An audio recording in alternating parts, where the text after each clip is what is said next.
media and don't know how to treat women. I mean, try me out.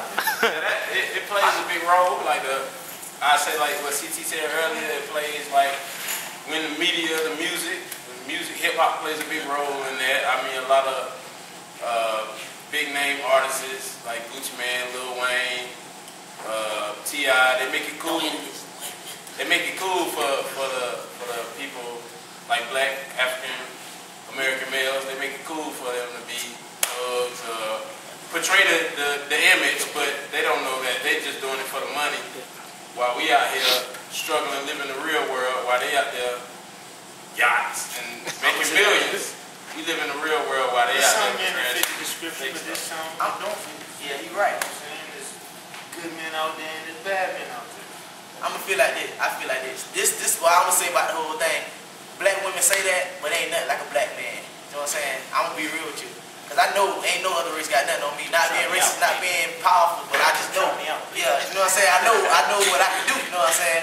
It ain't just all black men ain't the same, just like all black women ain't the same. But they don't look at it like that. You tell them that, just like when they look at a football player, the first thing they say is all football players the same, which actually it really ain't true, you know what I'm saying?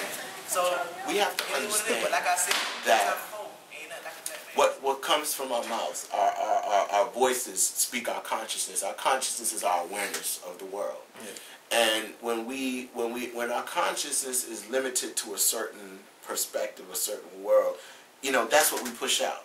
You know, he's just a dog, he's just this and that. Well, you know, from what I know, a dog is a four-legged animal with a tail with, you know, fur on them, right?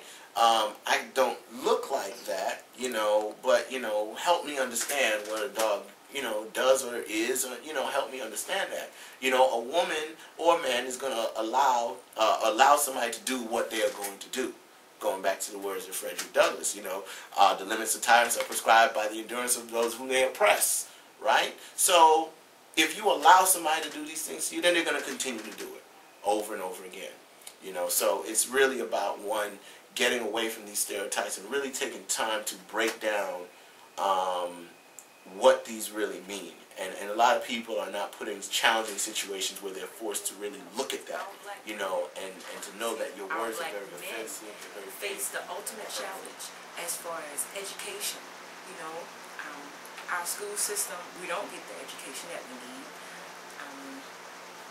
Jobs, we're not the first people, you know, as a race to be put in position, at a higher position. We're always being, I just feel, they just need to get out there. Vice versa, when you hear, you know, a woman say she don't date a guy because he's a thug and all that stuff, I think that's all situational too. I guess I have more to say about, you know, how men see women because I'm a man, but when I think about how women see guys as far as being thugs and all this other stuff, you know, that's all situational. You know, when I go out some days, you know, I do act like a thug, or I do dress like that, but, you know, I think that's a product of who you are. You know, I think everybody, what the problem is, everybody sort of wants to affiliate themselves with one particular set, even though you grew up in different, you got different parts of it. That's why somebody say, don't make me act ghetto, because that's probably a part of who they are. Even though they've grown past that, you know, they've educated themselves, they moved, you know, to a different tax bracket, they still have that, you know, that part of who they are. So I think when girls see they don't like certain guys because they say they're thugs and they, you know, they're disrespectful and all that different stuff, it's irony. I think that woman just, you know, just like any guy, they need to look at each particular instance, but they need to be patient enough to understand that you don't know somebody on the first night, you don't know somebody the first week. You gotta give it a little bit more time to get all the bullshit out of the way. Once you get that out of the way, then you start to realize who people are. You're either gonna wait and get the bullshit out of the way, or you're gonna have sex and see the bullshit and get it out of the way. Either one is gonna happen. Either way, it's a cultural thing. I think a lot of black guys kind of group together like a peer, and they perform for each other, not for the girl. Yeah. They want to convince their male friends that I'm a tough guy. I treat my woman bad and she loves me, you know? Yeah. I've even heard guys say things like, she knows I love her. Last night I went upside her head. You know, but it's really designed for the other black guy to hear. Yeah. It's probably all a lie. Yeah. I can remember when I used to go and play pinochle with a bunch of black guys in New Jersey. And to hear them talk, they all hated their wives. I couldn't understand that. They'd have their sleeves rolled up and calling their wives all kinds of things. And it wasn't for the wife, it was for the other guys. Yeah. Now, I was a little different. I walk in and I start singing, "When Irish eyes are smiling." And they started looking at my life because I was that type. And they started treating their wives better. They really did.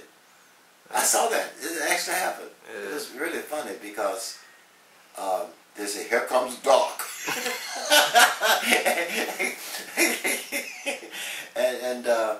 and then more and more, as they saw that that was kind of out of fashion, they started to change their attitude, you know, and saying good things about their wives.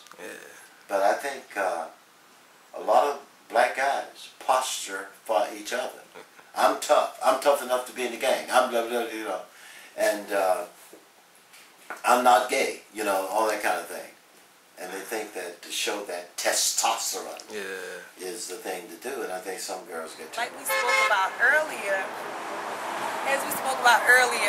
you know, a lot of things go on with the black guys. You know, we have a lot of criminal activity going on. There's a lot of disrespect, the cursing, the calling. There's a lot of things that black guys do sometimes, you know what I'm saying, that will turn a woman towards another race. Because even myself, if I wasn't in a relationship that I thought was, you know, my guy was good, this and that, I would not outrule the white man or any other race. You know, a man is a man, you know, and I'm looking for certain things in a man, and if I don't find it in a black man, yeah, I will, and I do see it in another race, I will date another person in another race.